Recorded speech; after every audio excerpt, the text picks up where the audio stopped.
Hey everyone, today is May 12th, 2021, and tonight we will be reading 1 Samuel 6 through 8, followed by John 14, 15 through 31, Psalm 119, 17 through 24, and Proverbs 15, 24 through 26. So let's read 1 Samuel 6, 7, and 8. The ark of the Lord was in the country of the Philistines 7 months, and the Philistines called for the priests and the diviners, saying, "What shall we do with the ark of the Lord? Tell us with what we shall send it to its place." They said, "If you send away the ark of the God of Israel, do not send it empty, but by all means return him a guilt offering. Then you will be healed, and it will be known to you why his hand does not turn away from you." And they said, "What is the guilt offering that we shall return to him?" They answered, 5 golden tumors and 5 golden mice, according to the number of the lords of the Philistines, for the same plague was on all of you and on your lords. So you must make images of your tumors and images of your mice that ravage the land, and give glory to the God of Israel. Perhaps he will lighten his hand from off you, and your gods and your land. Why should you harden your hearts as the Egyptians and Pharaoh hardened their hearts? After he had dealt severely with them, did they not send the people away, and they departed? Now then, take and prepare a new cart and 2 milk cows on which there has never come a yoke. And yoke the cows to the cart, but take their calves home, away from them. And take the ark of the Lord and place it in the cart, and put in a box at its sides the figures of gold, which you are returning to him as a guilt offering. Then send it off and let it go its way, and watch.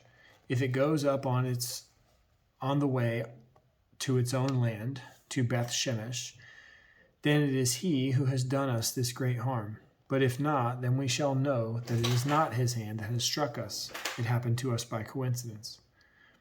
The men did so, and took the 2 milk cows and yoked them to the cart, and shut up their calves at home. And they put the ark of the Lord on the cart, and the box with the golden mice and the images of their tumors. And the cows went straight in the direction of Beth Shemesh, along one highway, lowing as they went. They turned neither to the right nor to the left.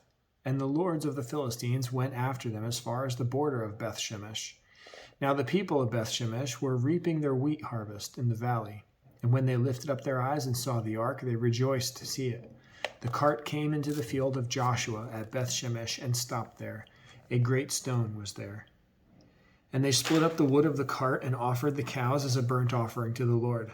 And the Levites took down the ark of the Lord and the box that was beside it, in which were the golden figures, and set them upon the great stone. And the men of Beth Shemesh offered burnt offerings and sacrifices on that day to the Lord. And when the 5 lords of the Philistines saw it, they returned that day to Ekron. These are the golden tumors that the Philistines returned as a guilt offering to the Lord: 1 for Ashdod, 1 for Gaza, 1 for Ashkelon, 1 for Gath, 1 for Ekron. And the golden mice, according to their number, of all the cities of the Philistines belonging to the 5 lords, both fortified cities and unwalled villages. The great stone beside which they set down the ark of the Lord is a witness to this day in the field of Joshua of Beth Shemesh. And he struck some of the men of Beth Shemesh, because they looked upon the ark of the Lord. He struck 70 men of them. And the people mourned, because the Lord had struck the people with a great blow. Then the men of Beth Shemesh said, "Who is able to stand before the Lord, this holy God? And to whom shall he go up away from us?" So they sent messengers to the inhabitants of Kiriath-Jearim, saying, "The Philistines have returned the ark of the Lord. Come down and take it up to you." And the men of Kiriath-Jearim came and took up the ark of the Lord, and brought it to the house of Abinadab on the hill. And they consecrated his son Eleazar to have charge of the ark of the Lord. For the day that the ark was lodged at Kiriath-Jearim, a long time passed. From the day that the ark was lodged at Kiriath-Jearim, a long time passed, some 20 years. And all the house of Israel lamented after the Lord. And Samuel said to all the house of Israel, if you are returning to the Lord with all your heart, then put away the foreign gods and the Ashtaroth from among you, and direct your heart to the Lord, and serve him only, and he will deliver you out of the hand of the Philistines. So the people of Israel put away the Baals and the Ashtaroth, and they served the Lord only. Then Samuel said, gather all Israel at Mizpah, and I will pray to the Lord for you. So they gathered at Mizpah and drew water and poured it out before the Lord, and fasted on that day, and said there, we have sinned against the Lord. And Samuel judged the people of Israel at Mizpah. Now when the Philistines heard that the people of Israel had gathered at Mizpah, the lord of the Philistines went up against Israel. And when the people of Israel heard it, they were afraid of the Philistines. And the people of Israel said to Samuel, do not cease to cry out to the Lord our God for us, that he may save us from the hand of the Philistines. So Samuel took a nursing lamb and offered it as a whole burnt offering to the Lord.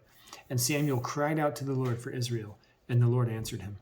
As Samuel was offering up the burnt offering, the Philistines drew near to attack Israel. But the Lord thundered with a mighty sound that day against the Philistines, and threw them into confusion, and they were defeated before Israel. And when the men of Israel went out from Mizpah and pursued the Philistines, and struck them as far as And the men of Israel went out from Mizpah and pursued the Philistines and struck them as far as below Bethkar.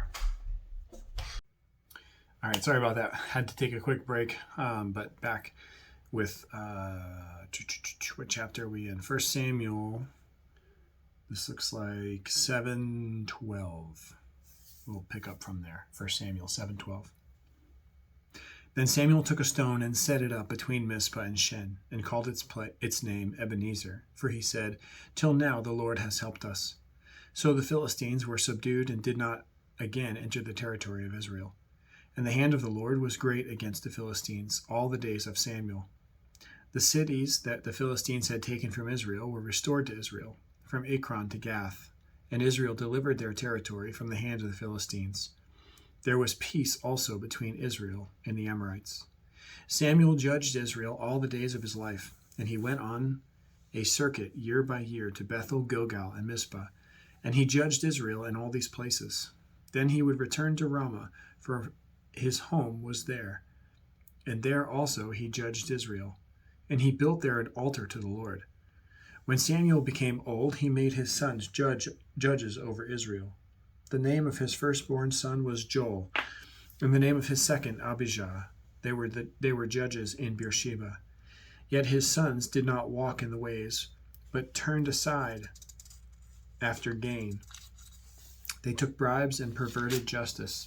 Then all the elders of Israel gathered together and came to Samuel at Ramah, and said to him, behold, you are old, and your sons do not walk in your ways. Now appoint for us a king to judge us like all the nations. But the thing displeased Samuel when they said, give us a king to judge us. And Samuel prayed to the Lord, and the Lord said to Samuel, obey the voice of the people in all that they say to you, for they have not rejected you, but they have rejected me from being king over them. According to all the deeds that they have done, from the day I brought them up out of Egypt, even to this day, forsaking me and serving other gods, so they are also doing to you. Now then, obey their voice. Only you shall solemnly warn them, and show them the ways of the king who shall reign over them. So Samuel told all the words of the Lord to the people who were asking for a king from him.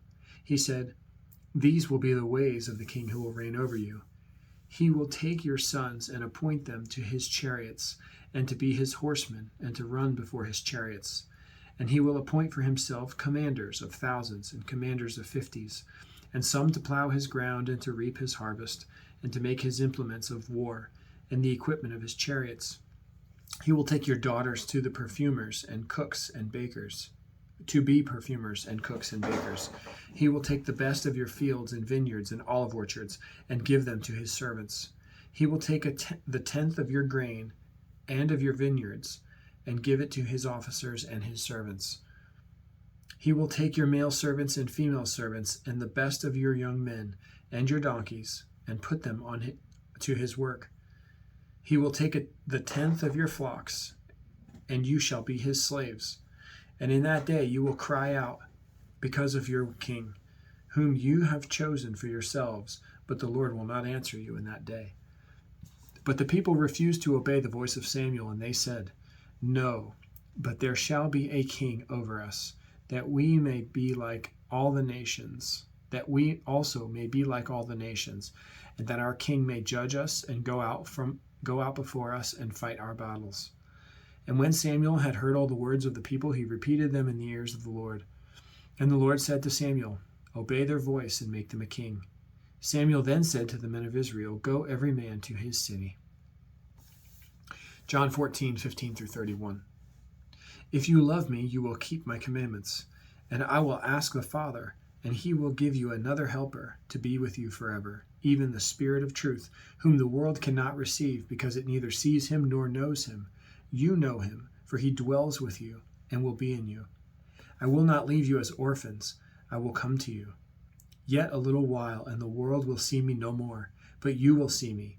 Because I live, you also will live. In that day you will know that I am in my Father, and you in me, and I in you. Whoever has my commandments and keeps them, he it is who loves me. And he who loves me will be loved by my Father, and I will love him and manifest myself in him. Judas, not Iscariot, said to him, Lord, how is it that you will manifest yourself to us and not to the world? Jesus answered him, If anyone loves me, he will keep my word, and my Father will love him. And we will come to him and make our home with him. Whoever does not love me does not keep my words. And the Father that you hear is and the word that you hear is not mine, but the Father's who sent me. These things I have spoken to you while I am still with you. But the Helper, the Holy Spirit, whom the Father will send in my name, he will teach you all things, and bring to your remembrance all that I have said to you. Peace I leave with you, my peace I give to you. Not as the world gives do I give to you. Let not your hearts be troubled, neither let them be afraid. You heard me say to you, I am going away, and I will come to you. If you loved me, you would have rejoiced because I am going to the Father, for the Father is greater than I. And now I have told you before it takes place, so that when it does take place, you may believe.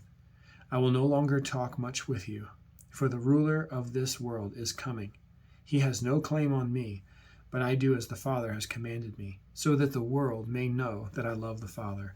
Rise, let us go from here. Psalm 119:17-24. Gimel. Deal bountifully with your servant, that I may live and keep your word. Open my eyes, that I may behold wondrous things out of your law. I am a sojourner on the earth. Hide not your commandments from me. My soul is consumed with longing for your rules at all times. You rebuke the insolent, accursed ones, who wander from your commandments. Take away from me scorn and contempt, for I have kept your testimonies. Even though princes sit plotting against me, your servant will meditate on your statutes. Your testimonies are my delight. They are my counselors. Proverbs 15:24-26. The path of life leads upward for the prudent, that he may turn away from Sheol beneath. The Lord tears down the house of the proud, but maintains the widow's boundaries. The thoughts of the wicked are an abomination to the Lord, but gracious words are pure. All right, tomorrow's May 13th, and we'll read 1 Samuel 9 and 10, John 15:1-17, Psalm 119:25-32, and Proverbs 15:27 and 28.